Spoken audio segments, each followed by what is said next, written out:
L'inauguration de cette nouvelle plateforme technique pour le Centre national de transfusion sanguine va faire référence pour la région d'Afrique francophone et devenir un centre à la fois de formation, de visite, vraiment de référence pour la qualité évidemment du sang transfusé aux patients et puis sur les processus de fonctionnement avec une organisation à la fois centralisée et coordonnée au niveau national par le Centre national de transfusion sanguine et aussi avec les centres régionaux qui pourront au plus près des patients à la fois collecter mais aussi distribuer le sang pour les transfusions. Notre collègue Lebert l'a dit tantôt, c'est un dispositif qui est mis en place pour non seulement servir de centre de formation pour le Sénégal et les pays francophones d'Afrique, mais aussi un dispositif de sécurisation du sang. Je crois que c'est surtout ça qui est l'élément le plus important et ça montre encore une fois le souci que les autorités ont de créer les conditions d'une pratique médicale plus sécurisée.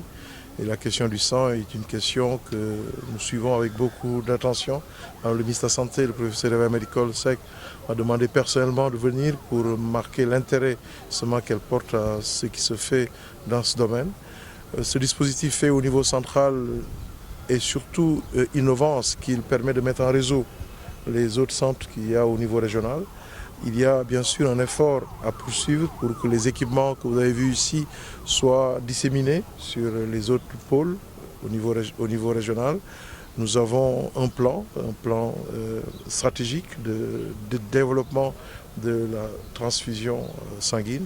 Et dans ce plan, il y a ce volet investissement et ce volet investissement devrait permettre justement de créer les conditions d'une fourniture de sang sécurisée sur l'étendue du territoire. Je le disais tantôt, notre ambition c'est de faire en sorte qu'il y ait une équité d'accès justement à ce bien précieux qu'est le sang.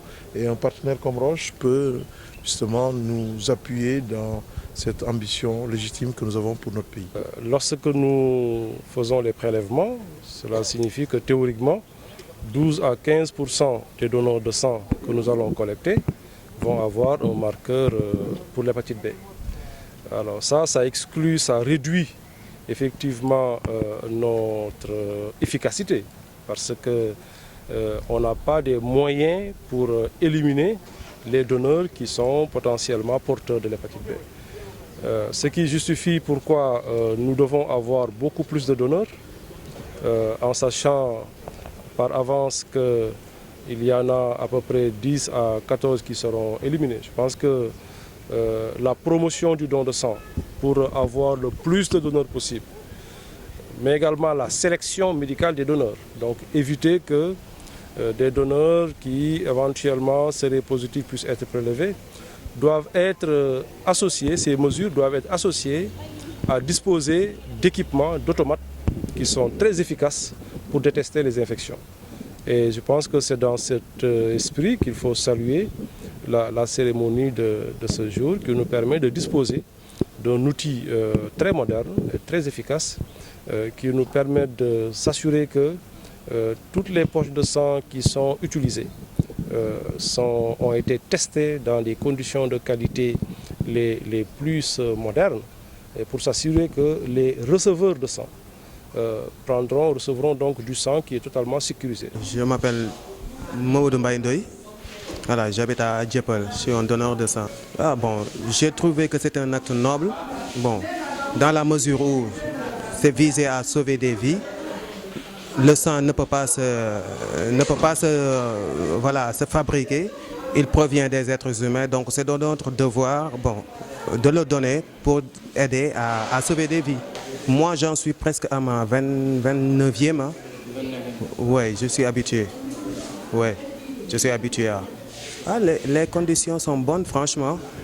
Les Sénégalais sont un peu sceptiques par rapport au don de sang. Mais moi, je dirais que c'est un acte noble.